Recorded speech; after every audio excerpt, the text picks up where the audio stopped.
ஒருவன் வீர ராமதாஸ்.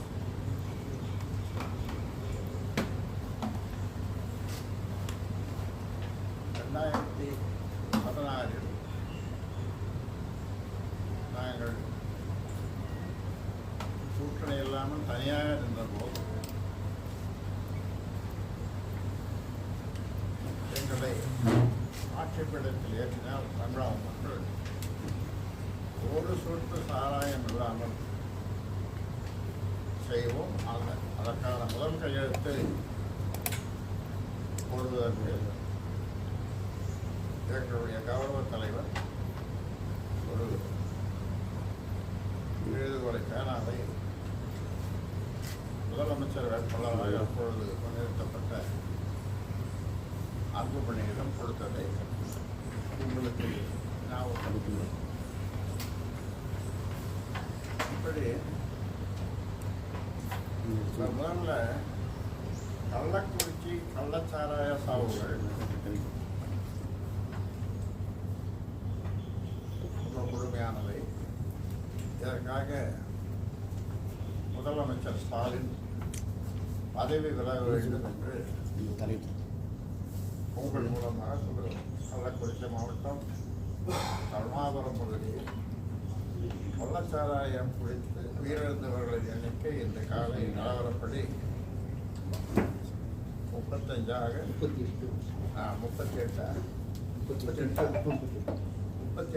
உயர்ந்திருக்கிறது. 50க்கும் மேற்பட்டோர் பல்வேறு மருத்துவமனைகளில் மருத்துவம் பெற்று வருகின்றனர். கள்ளச்சாராயத்திற்கு இவ்வளவு பேர் உயிரிழந்திருப்பது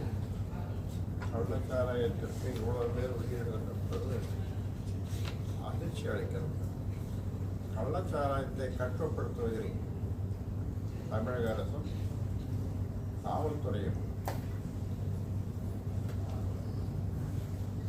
முற்றிலுமாக செயலிழந்து விட்டன என்பதையே இது காட்டுகிறது. முற்றிலுமாக செயலிழந்து விட்டன என்பதையே இது காட்டுகிறது. கடந்த ஆண்டு மே மாதத்தில்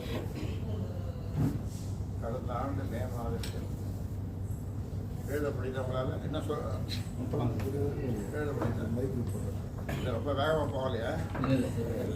கடந்த ஆண்டு மே மாதத்தில் மரக்காணம் மதுராந்தகம் பகுதியில் கள்ளச்சாராயம் பிடித்து 30க்கும் மேற்பட்டோர் உயிரிழந்தனர். அதன் பிறகாவது தமிழக அரசு விழித்துக் கொண்டு கள்ளச்சாராய விற்பனையை தடுத்திருக்க வேண்டும். ஆனால் அதை செய்ய அரசு தவறிவிட்டது. சட்டப்பேரவை இன்று கூடும் நிலையில் அதில் இது குறித்து எதிர்க்கட்சிகள் சிக்கல் எழுப்பும் என்பதால் இந்த விவகாரத்தை மூடி மறைக்க அரசு முயன்றது. அதற்காக கள்ளக்குறிச்சி மாவட்ட ஆட்சியர்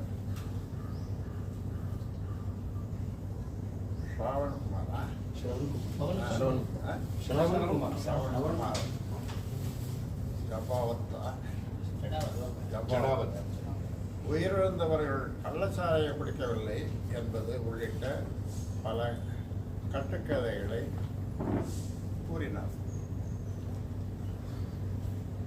ஒரு கட்டத்தில் உயிரிழப்புகளின் எண்ணிக்கை உயர்ந்த பிறகுதான் தமிழக அரசு உண்மையை ஒப்புக்கொண்டு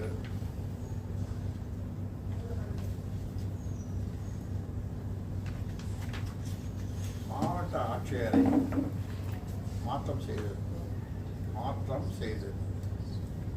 காவல் கண்காணிப்பாளர் உள்ளிட்ட காவல் அதிகாரிகள் இடைநீக்கம் செய்யப்பட்டு உள்ளனர்.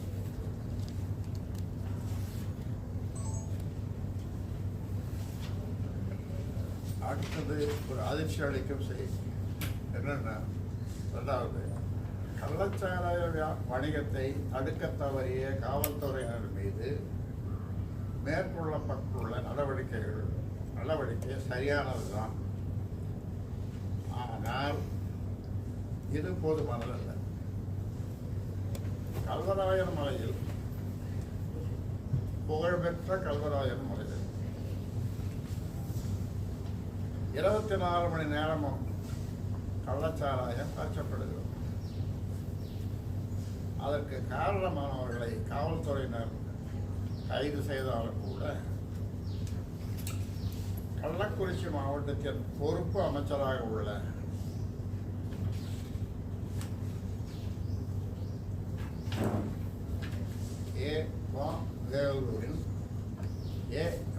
வேலுவின் ஆதரவாளரான ரிஷிவந்தியம் தொகுதி சட்டப்பேரவை உறுப்பினர் வசந்தம் கார்த்திகேயன் உள்ளிட்டோர் தலையிட்டு அவர்களை விடுதலை செய்ய வைக்கின்றனர்.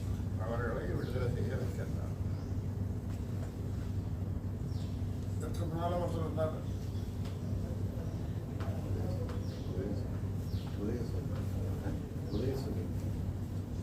கள்ளக்குறிச்சி மாவட்டத்தில் கள்ளச்சாராயம் விற்பனை செய்பவர்களுக்கு ஆளும் கட்சியின் முழுமையான ஆதரவு. கள்ளச்சாராய சாவு தொடர்பாக கண்ணுக்குட்டி என்கிற கோவிந்தராய் கைது செய்யப்பட்டுள்ளார். அண்மையில் நடைபெற்ற மக்களவைத் தேர்தலில் கள்ளக்குறிச்சி தொகுதியில் வெற்றி பெற்ற திமுக வேட்பாளர் மலையரசனுக்கு வாழ்த்து தெரிவித்து கள்ளக்குறிச்சி 4 முனை சந்திப்பில் சாராய வியாபாரி கோவிந்தராஜ் பதாகை வைத்துள்ளார். அந்த அளவுக்கு சாராய வணிகர்களுக்கும் திமுகவுக்கும் நெருங்கிய தொடர்பு. கள்ளச்சாராய விற்பனையையும் சாவுகளையும் தடுக்க தவறிய உள்துறைக்கு பொறுப்பு வகிக்கும் முதலமைச்சர் மு.க. ஸ்டாலின்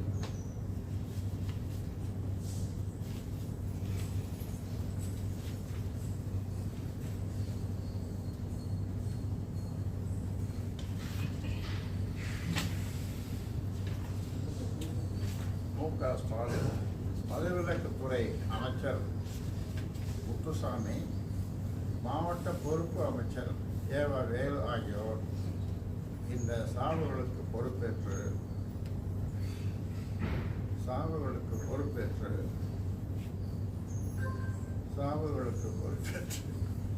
பதவி விலக வேண்டும்.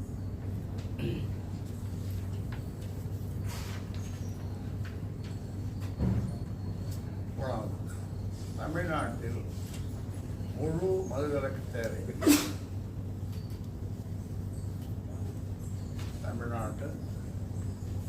தமிழ்நாடு டாஸ்மாக், அரசு விற்கின்ற சாராயம், இது கள்ளச்சாராயம், அப்புறம் கஞ்சா, இன்னும் பல்வேறு போதை, இதெல்லாம் இந்த எல்லாவற்றிலும் தமிழ்நாடு அப்படியே தள்ளாடுகிறது.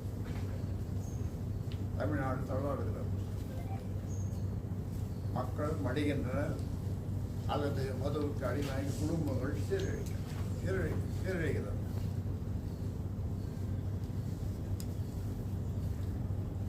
தமிழ்நாட்டில் இருக்கிற ஆணோ பெண்ணோ அல்ல படித்தவர்களோ படிக்காதவர்களோ மது வேண்டுமா வேண்டாமா என்று கேட்டால் குடிப்பவன் கூட,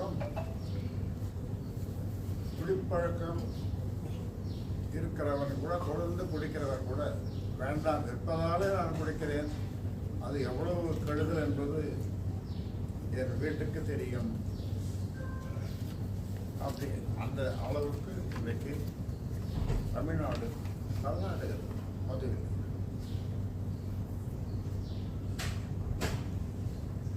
அதனால தமிழ்நாட்டில் முழு மதுவிலக்கு தேவை.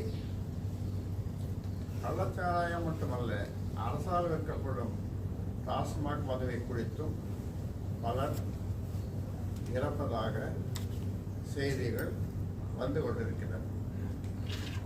இன்றைய நிலையில் தமிழகம் முழுவதும் உள்ள மக்களின் எதிர்பார்ப்பு முழு மதுவிலக்கு என்பதாகவே இருக்கிறது. அதை அதை உணர்ந்து உடனே முழு மதுவிலக்கை நடைமுறைப்படுத்த தமிழக அரசு நடவடிக்கை மேற்கொள்ள வேண்டும். இந்த கூட்டத்தொடரிலேயே அதை அறிவிக்க வேண்டும்.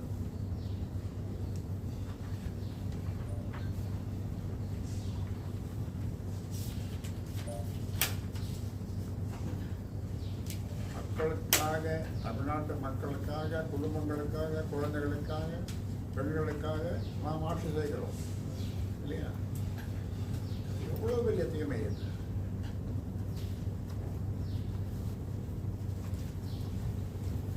அடுத்தது,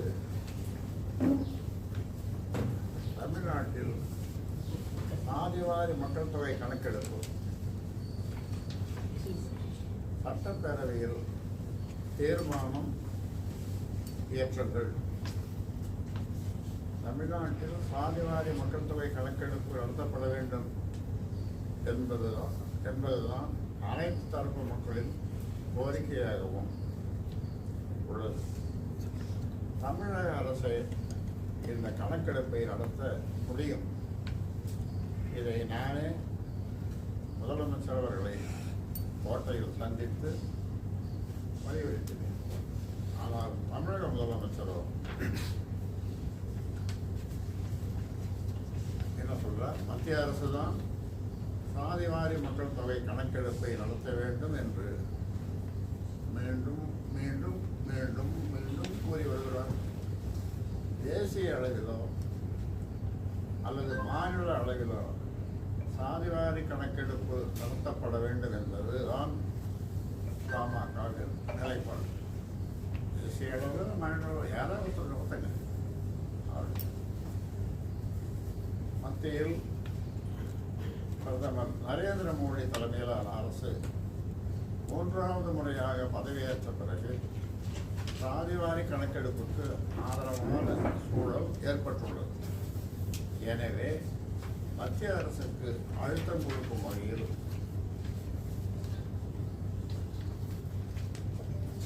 தேசிய அளவில் சாதிவாரி மக்கள் தொகை கணக்கெடுப்பு நடத்த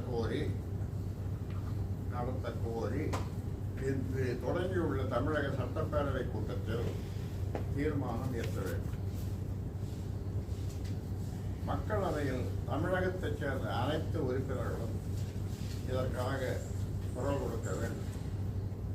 அடுத்த 3 மாதங்களில் சாதிவாரி மக்கள் தொகையை நடத்த மத்திய அரசு முன்வராவிட்டால் தமிழக அரசு அதன் சார்பில் சாதிவாரி கணக்கெடுப்பு நடத்த வேண்டும். தமிழக அரசே பண்ணலாம், ஒரே மாதத்தில் பண்ணலாம். ஒரே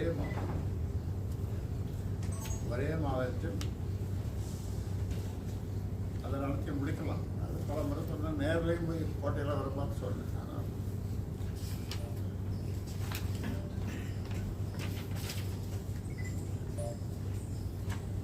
அடுத்தது, மகளிர் உரிமை தொகையை நிறுத்தக்கூடாது. திமுக ஆட்சிக்கு வந்தால் அனைத்து குடும்ப தலைவர்களுக்கும் மாதம் ரூபாய் 1000 வீதம் மகளிர் உரிமை தொகை வழங்கப்படும் என்று தேர்தல் அறிக்கையில் வாக்குறுதி அளிக்கப்பட்டது. திமுக தேர்தல்.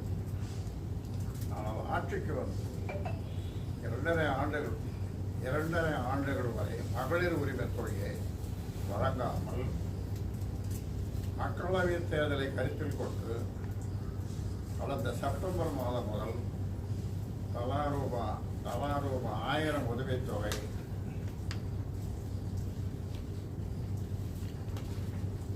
வழங்கப்பட்டு வருகிறது.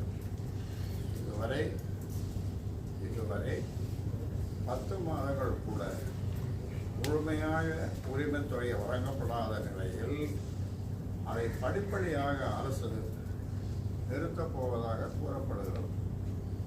உங்களுக்கு ஏதாவது செய்ய தெரியுமா? மகளிர் உரிமை திட்ட பயனாளிகளின் பொருளாதார நிலைமையை ஒவ்வொரு மாதமும் ஆய்வு செய்ய வேண்டும். அதில் ஏதேனும் முன்னேற்றம் இருந்தால் அவர்களுக்கு வழங்கப்படும் உரிமை தொகையை ரத்து செய்ய வேண்டும் என அதிகாரிகளுக்கு அரசு ஆணையிட்டுள்ளதாக தெரிகிறது. எவ்வளோ பெரிய கூத்து இது. ஒவ்வொரு மாதமும் அவர் வீட்டில் போய் எவ்வளோ முன்னேற்றம், அவர் வீட்டில் போய் எவ்வளோ முன்னேற்றம், அவர் வீட்டில் போய் எதுவும் இல்லாமல் அனைவருக்கும் உரிமை தொகையை வழங்க வேண்டும் என்பதுதான் பாட்டாளி மக்கள் கட்சியின் நிலைப்பாடு. அதற்கு மாறாக மகளிருக்கு வழங்கப்படும் 1000 உரிமை தொகை நிறுத்தப்பட்டால் அதை கண்டித்து மாபெரும் போராட்டத்தை நடத்துவோம்.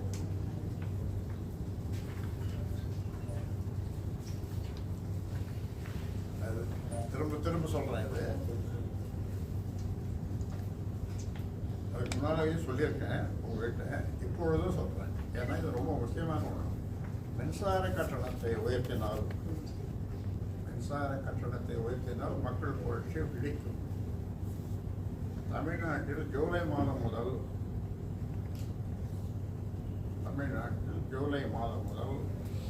வீடுகள் மற்றும் கடைகளுக்கான மின்சார கட்டணத்தை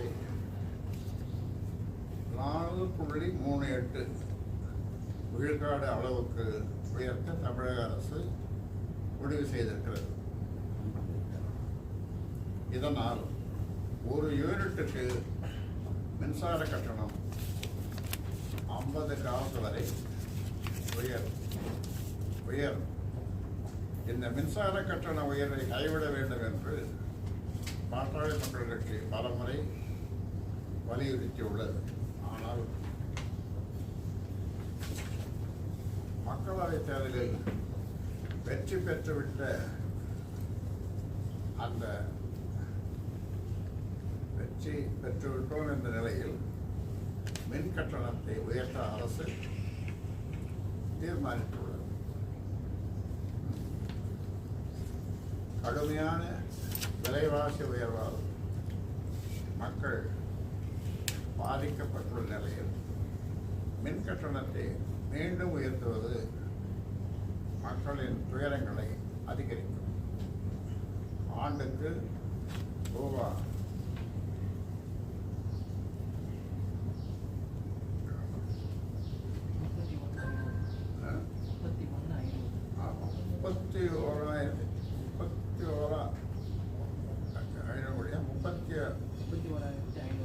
31,500 கோடி அளவுக்கு 2022ஆம் ஆண்டிலும் வணிக நிறுவனங்களுக்கு மட்டும் 2.18 விழுக்காடு அளவுக்கு கடந்த ஆண்டிலும் மின்சார கட்டணத்தை உயர்த்தியதன் மூலம் கடந்த 22 மாதங்களில் மட்டும் ரூபாய் 65,000 கோடி, அதாவது 65,000 கோடி கூடுதல் வருமானத்தை மின்சார வாரியம் ஈட்டியுள்ளது. அதுவும் போதாது என இனியும் மின்சார கட்டணத்தை அரசு உயர்த்தினால் மக்கள் புரட்சி வெடிப்பது உறுதி.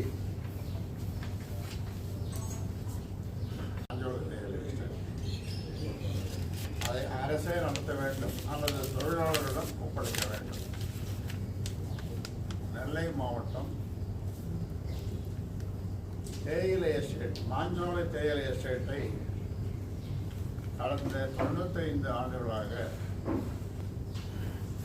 குத்தகை அடிப்படையில் நடத்தி வந்த பாம்பே பர்மா நிறுவனம் இந்த ஆண்டு இறுதிக்குள் தேயிலை எஸ்டேட்டை மூடப்போவதாக அறிவித்துள்ளது. அங்கு பணியாற்றும் 562 தொழிலாளர்களுக்கு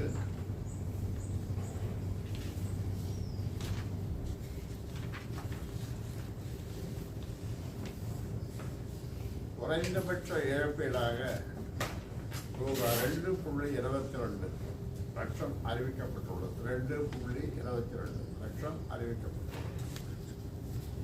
வேலையையும் வாழ்வாதாரத்தையும் இழந்து நிற்கும் அவர்களுக்கு இந்த இழப்பீடு எந்த வகையிலும் போதாது. தேயிலை தோட்டத்தில் அவர்கள் வாழ்ந்து வந்த வீடுகளையும் ஒப்படைக்கும்படி கூறியிருப்பதால் அந்த தொழிலாளர்கள் அடுத்து என்ன செய்வது என தெரியாமல் தவிக்கின்றனர். அவர்களுக்கான குறைந்தபட்ச இழப்பீட்டை ரூபாய் 10 லட்சமாக உயர்த்த வேண்டும். அது மட்டுமின்றி தேயிலை தோட்டத்தை தமிழக அரசு ஏற்று நடத்த வேண்டும். அது சாத்தியமில்லை என்றால் ஒவ்வொரு தொழிலாளருக்கும் தேயிலை தோட்டத்தில் 5 ஏக்கர் நிலம் வழங்க வேண்டும்.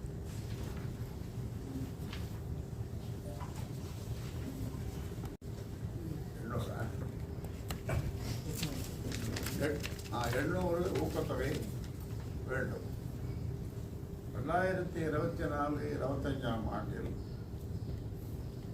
2024-25 ஆண்டில் நெல்லுக்கான குறைந்தபட்ச ஆதரவு விலையை குவிண்டாலுக்கு ரூபாய் 117 உயர்த்தி வழங்க மத்திய அமைச்சரவை ஒப்புதல் அளித்திருக்கிறது. இதன் மூலம் சாதாரண ரக நெல்லுக்கான கொள்முதல் விலை ரூபாய் 2300 ரூபாயாகும். சன்ன ரக நெல்லுக்கான கொள்முதல் விலை ரூபாய் 2320 உயர்ந்திருக்கிறது. இது போதுமானதல்ல. ஒரு குவிண்டால் நெல்லுக்கான உற்பத்தி செலவு ரூபாய் 2017 மதிப்பிடப்பட்டிருக்கிறது. MS சுவாமிநாதன் குழுவின் பரிந்துரைப்படி 50 விழுக்காடு லாபமாக ரூபாய் 1009 சேர்த்து ஒரு குவிண்டாலுக்கான கொள்முதல் விலையாக ரூபாய் 3026 நிர்ணயிக்கப்பட்டிருந்தால் உழவர்கள் உயர்வதாவது மகிழ்ச்சி அடைந்திருப்பார்கள். ஆனால் வேளாண் விளைபொருள்களுக்கான உற்பத்தி செலவுகளை கணக்கிடுவதில் உள்ள குளறுபடிகள் காரணமாக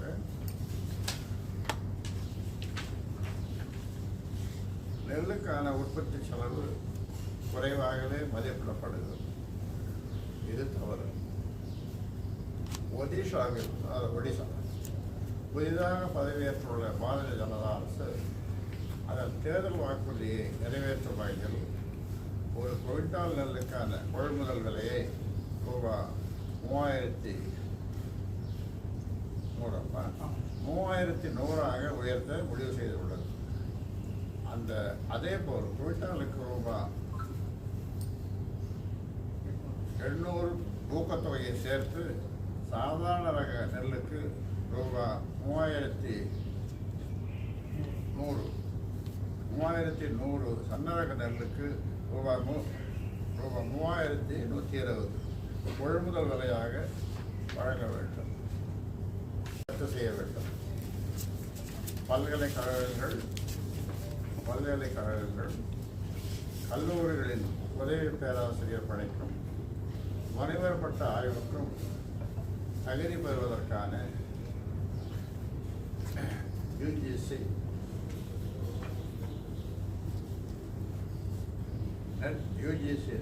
நெட் தேர்வு நேற்று முதல் நாள் செவ்வாய்க்கிழமை நடைபெற்றது. அதில் சில முறைகேடுகள் நடந்ததாக புகார்கள் எழுந்ததை அடுத்து உடனடியாக அத்தேர்வு ரத்து செய்யப்பட்டுள்ளது.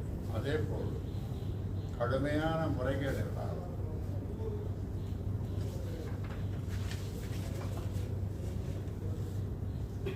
பாதிக்கப்பட்ட 2024 ஆண்டுக்கான நீட் தேர்வையும் ரத்து செய்ய வேண்டும். சமூக நீதிக்கான நீட் தேர்வை நிரந்தரமாக ரத்து செய்யவும் அரசு நடவடிக்கை எடுக்க வேண்டும். சமூக நீதிக்காக நீட் தேர்வை நிரந்தரமாக ரத்து செய்ய வேண்டும். நியாய விலைக்கடைகளில் துவரம் பருப்பு, பாமாயில் உடனே வழங்க வேண்டும். தமிழ்நாட்டில் உள்ள நியாய விலைக்கடைகளில் குடும்ப அட்டைதாரர்களுக்கு சிறப்பு பொது விநியோக திட்டத்தின் கீழ் வழங்கப்பட வேண்டிய துவரம் பருப்பு, பாமாயில் ஆகியவை தொடர்ந்து 3வது மாதமாக ஜூன் மாதத்திலும் வழங்கப்படவில்லை. மே மாதம் வழங்கப்பட வேண்டிய அந்த பொருட்கள் ஜூன் முதல் வாரத்திற்குள் வழங்கப்படும் என்றும் அறிவிப்பு வெளியிட்ட தமிழக அரசு இன்று வரை அப்பொருட்கள் வழங்கப்படாத நிலையில் அதற்கான காரணம் என்ன என்பது குறித்து எந்த விளக்கத்தையும் அரசு இதுவரை வெளியிடவில்லை.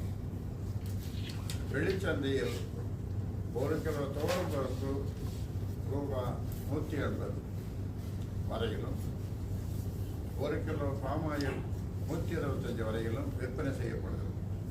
நியாய விலை கடைகளில் துவரம் பருப்பு, பாமாயில் ஆகியவை வழங்கப்படாததால் அவற்றை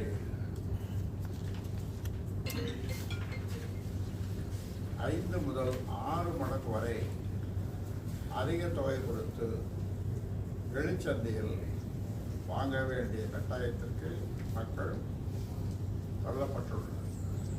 கடைகளில் துவரம் பருப்பு, பாமாயில் ஆகியவற்றை தடையின்றி வழங்க வேண்டும்.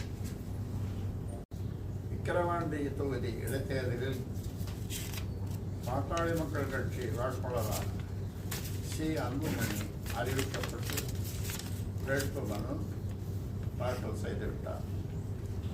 அவருக்கு தேசிய ஜனநாயக கூட்டணியில் உள்ள அனைத்து கட்சிகளும் ஆதரவு தெரிவித்துள்ளனர். தேர்தல் பணியாற்ற பாட்டாளி மக்கள் கட்சி மற்றும் கூட்டணி கட்சி நிர்வாகிகளை உள்ளடக்கிய தேர்தல் பணிக்குழுக்கள்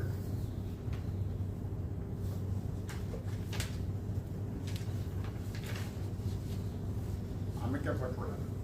அடுத்த வாரம் முதல் நானும்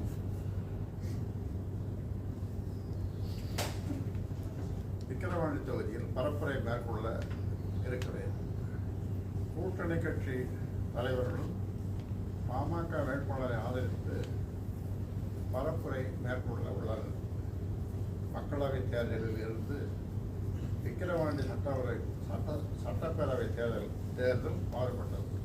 மக்களவை தேர்தலில் இருந்து விக்கிரவாண்டி சட்டப்பேரவை தேர்தல் மாறுபட்டது. என்ன மாறுபட்டது? அரசு மீதான கோபத்தை விக்கிரவாண்டி இடைத்தேர்தலில் மக்கள் காட்டுவார்கள். இந்த தேர்தலில் திமுக தோல்வி அடைவதும் பாமக வெற்றி பெறுவதும் உறுதி. இது 2026 சட்டமன்ற தேர்தலுக்கான ஒரு முன்னோட்டமாக அமையும். திமுக எந்த தொகுதியிலையும் இப்போ வெற்றி பெறாது. அடுத்து வர தேர்தலிலும் 26லும் திமுக முடியும்.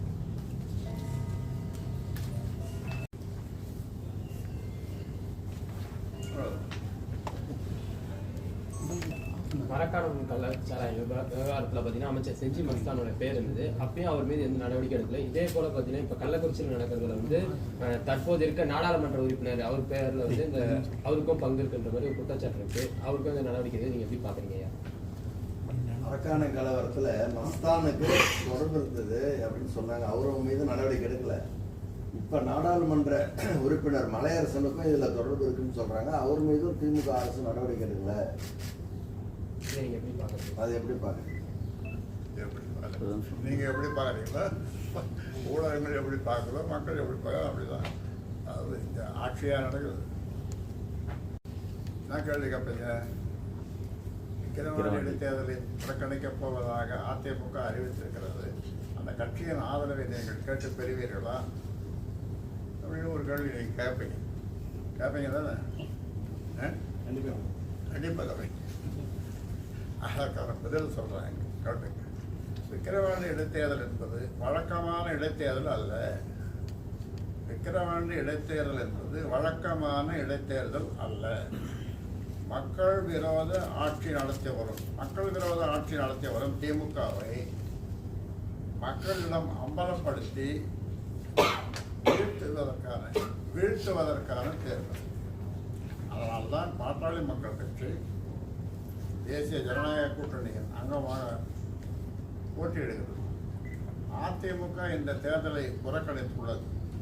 இந்த தேர்தலில் பெரிய அளவில் முறைகேடு நடக்கும், ஜனநாயகம் படுகொலை செய்யப்படும் என்றெல்லாம் தேர்தல் புறக்கணிப்புக்காக அதிமுக கூறியுள்ள காரணங்கள் எல்லாம் உண்மையிலும் உண்மை.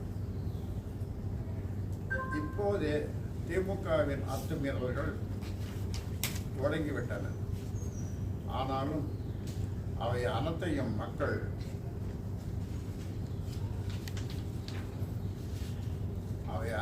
மக்கள் ஆதரவுடன் பாமக முறியடிக்கும்.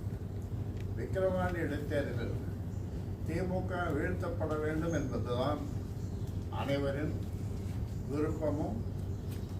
திமுக வீழ்த்தப்பட வேண்டும் என்பதுதான் அதிமுகவின் நோக்கமாக இருக்கும். அதற்கான வேலைகளை அவர்கள் செய்வார்கள் என்று நான் உறுதியாக நம்புகிறேன்.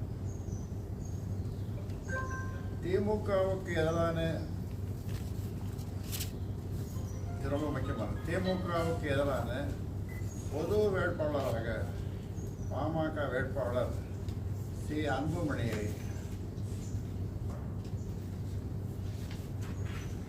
கருத வேண்டும்.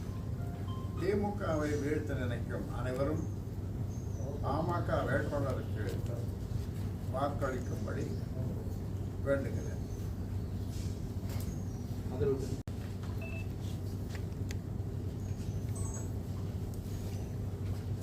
விக்கிரவாண்டி தொகுதியில் அதிமுகவும் தேமுதிகவும் புறக்கணிச்சுக்கிறாங்க. அந்த வாக்குகள் பாட்டாளி மக்கள் கட்சி கிடைக்குமான்னு கேட்குறாரு.